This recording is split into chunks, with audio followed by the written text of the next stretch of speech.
ನಮಸ್ಕಾರ, ನೀವು ನೋಡ್ತಾ ಇದ್ದೀರಾ ನ್ಯೂಸ್ ಫಸ್ಟ್. ನಾನು ರಾಹುಲ್ ದಯಾನ್.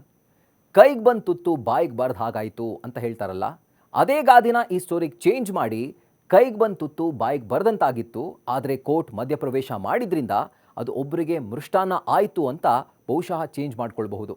ಅಸಲಿಗೆ ಈ ಸ್ಟೋರಿನ ಕೊನೆಯವರೆಗೂ ನೋಡಿದ್ರೆ ನಿಮಗೆ ಈ ಗಾದೆ ಯಾಕೆ ಈ ಥರ ಚೇಂಜ್ ಆಗಿದೆ ಅಂತ ತಿಳಿಯುತ್ತೆ. IITಯಲ್ಲಿ ಓದಬೇಕು, ಉನ್ನತ ಮಟ್ಟದ ವಿದ್ಯಾರ್ಥಿ ಆಗಬೇಕು, ಕೈ ತುಂಬ ಸಂಬಳ ತಗೊಳ್ಳುವಂಥ ಒಬ್ಬ ವ್ಯಕ್ತಿ ಆಗಬೇಕು ಅಂತ ಎಷ್ಟೋ ಜನ ವಿದ್ಯಾರ್ಥಿಗಳ ಆಸೆ ಆಗಿರುತ್ತೆ. ಇದರಲ್ಲಿ IIT ಎಕ್ಸಾಮ್ನ ಕ್ಲಿಯರ್ ಮಾಡೋದು ಕೂಡ ಕಷ್ಟದ ಕೆಲಸನೇ. ಆದರೆ ಇದೆಲ್ಲವನ್ನ ಮಾಡಿದರೂ ಕೂಡ ಒಬ್ಬ ಪ್ರತಿಭಾನ್ವಿತ ವಿದ್ಯಾರ್ಥಿ ಕೇವಲ IITಯ ಎಂಟ್ರೆನ್ಸ್ ಫೀಯನ್ನು ಅಂದರೆ ಶುಲ್ಕವನ್ನು ಪಾವತಿ ಮಾಡೋಕ್ಕಾಗದೆ ಆ ಆಸೆಯನ್ನು ಕೈ ಚೆಲ್ಲುತ್ತೆ ಅಥವಾ ಆತ ಚೆಲ್ತಾನೆ ಅಂತಂದರೆ ನೀವು ನಂಬ್ತೀರಾ? ಹೌದು, ಉತ್ತರ ಪ್ರದೇಶದ ಮುಜಾಫರ್ನಗರದ 18 ವರ್ಷದ ಅತುಲ್ ಅಂತ ಆತ ಭಾರತದಲ್ಲಿ ಅತ್ಯಂತ ಕಠಿಣ ಪ್ರವೇಶ ಪರೀಕ್ಷೆಗಳಲ್ಲಿ ಒಂದಾದಂಥ ಒಂದು IIT ಎಕ್ಸಾಮನ್ನು, ಎಂಟ್ರೆನ್ಸ್ ಎಕ್ಸಾಮನ್ನು ಆತ ಪಾಸ್ ಮಾಡಿದ್ದ. ಆತನಿಗೆ IIT ಧನ್ಬಾದ್ನಲ್ಲಿ ಎಲೆಕ್ಟ್ರಾನಿಕ್ಸ್ ಇಂಜಿನಿಯರಿಂಗ್ ಸೀಟ್ ಕೂಡ ಸಿಕ್ಕಿರುತ್ತೆ. ಆದರೆ ಕೇವಲ 17,500 ರೂಪಾಯಿಯನ್ನು ಆತ ಪಾವತಿ ಮಾಡಿ ಆ ಸೀಟ್ನ ಪಡ್ಕೊಳ್ಬೇಕಿತ್ತು.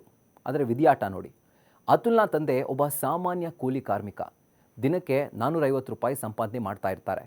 ಜೂನ್ 24ರ ಸಂಜೆ 5 ಗಂಟೆವರೆಗೂ ಕೂಡ ಈ ಒಂದು ಫೀಸನ್ನು ಪೇ ಮಾಡೋದಕ್ಕೆ ಡೆಡ್ಲೈನ್ ಇರುತ್ತೆ.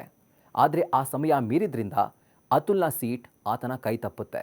ಇದರ ಜೊತೆಗೆ ವಿಪರ್ಯಾಸ ಅಂದರೆ ಅದೇ ದಿನ ಅಂದರೆ ಜೂನ್ 24ರ ಸಂಜೆ 4:45ಕ್ಕೆ ಹೇಗೋ ಮಾಡಿ ಸಾಲ ಸೋಲ ಮಾಡಿ ಆ ಕುಟುಂಬ ಆ ಹಣವನ್ನು ಹೊಂದಿಸುತ್ತೆ. ಆದರೆ ಪೋರ್ಟಲ್ಗೆ ಲಾಗಿನ್ ಆಗಿ ಆ ಹಣ ಪಾವತಿ ಮಾಡೋಷ್ಟರಲ್ಲಿ ಸಮಯ ಮುಗಿದು ಹೋಗಿರುತ್ತೆ. ಇದಾದ ಮೇಲೆ ಶುರುವಾಗೋದು ಅತುಲ್ನ ಕಾನೂನು ಹೋರಾಟ. ಮೊದಲು ಜಾರ್ಖಂಡ್ ಹೈಕೋರ್ಟ್ಗೆ ಹೋಗ್ತಾರೆ, ನಂತರ ಮದ್ರಾಸ್ ಹೈಕೋರ್ಟ್ಗೆ ಹೋಗ್ತಾರೆ. ಆಮೇಲೆ ಎರಡೂ ಕಡೆ ನಿರಾಸೆ ಆದಮೇಲೆ ಅವ್ರು ಹೋಗಿದ್ದು ಸುಪ್ರೀಂ ಕೋರ್ಟ್ಗೆ.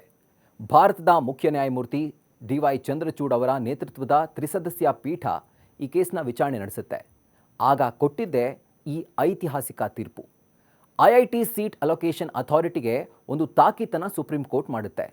ಇಂಥ ಪ್ರತಿಭಾವಂತ ವಿದ್ಯಾರ್ಥಿ, ಅದರಲ್ಲೂ ಈ ರೀತಿ ದಲಿತ ಸಮುದಾಯಕ್ಕೆ ಸೇರಿದಂಥ ವಿದ್ಯಾರ್ಥಿ ಈ ರೀತಿಯಾಗಿ ಕ್ಷುಲ್ಲಕ ಕಾರಣಗಳಿಗೆ ಅವನ ಭವಿಷ್ಯ ಹಾಳಾಗೋದು ಬೇಡ.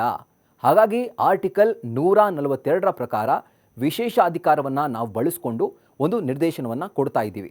ಈ ಹುಡುಗನಿಗೆ IIT ಧನ್ಬಾದ್ನಲ್ಲಿ ಅಡ್ಮಿಷನ್ ಮಾಡಿಕೊಳ್ಳಿ ಅಂತ ಒಂದು ಅಥಾರಿಟಿಗೆ ಹೇಳುತ್ತೆ. ನಂತರ ಆ ಹುಡುಗನ ಕಡೆ ನೋಡಿ ಆಲ್ ದ ಬೆಸ್ಟ್, ಅಚ್ಚಾ ಕರಿಯೇ ಅಂತ ಕೂಡ CJI ವಿಶ್ ಮಾಡ್ತಾರೆ. ವಿದ್ಯಾರ್ಥಿಗೆ ಈ ರೀತಿ ಹೇಳಿದ ಕೂಡಲೇ ಅತುಲ್ ಎರಡೂ ಕೈಯನ್ನು ಜೋಡಿಸಿ ನಮಸ್ಕಾರ ಮಾಡಿ ಒಂದು ಮಾತನ್ನು ಹೇಳ್ತಾನೆ. ಯಾರಿಗೆ? ಜಡ್ಜಸ್ಗೆ. ಬರೀ ನನ್ನ ಭವಿಷ್ಯ ನೀವು ಕಾಪಾಡಿಲ್ಲ, ಬದಲಿಗೆ ನನ್ನ ಇಡೀ ಕುಟುಂಬವನ್ನು ನೀವು ಕಾಪಾಡಿದ್ರಿ ಅಂತ. ನೋಡಿ, ಅನೇಕ ಕೇಸ್ಗಳಲ್ಲಿ ಮಾನವೀಯತೆಯನ್ನು ಎತ್ತಿ ಹಿಡಿದಿರುವಂಥ CJI ಚಂದ್ರಚೂಡ್ ಅವರು ಮತ್ತೊಮ್ಮೆ ತಮ್ಮದೊಂದು ಮಾತೃ ಹೃದಯ ಅನ್ನೋದನ್ನು ಪ್ರೂವ್ ಮಾಡಿದ್ದಾರೆ. ನಿಜವಾಗ್ಲೂ ಸುಪ್ರೀಂ ಕೋರ್ಟ್ನ ಈ ಐತಿಹಾಸಿಕ ವರ್ಡಿಕ್ಟ್ಗೆ ನಮ್ಮದೊಂದು ಹ್ಯಾಟ್ಸ್ ಆಫ್.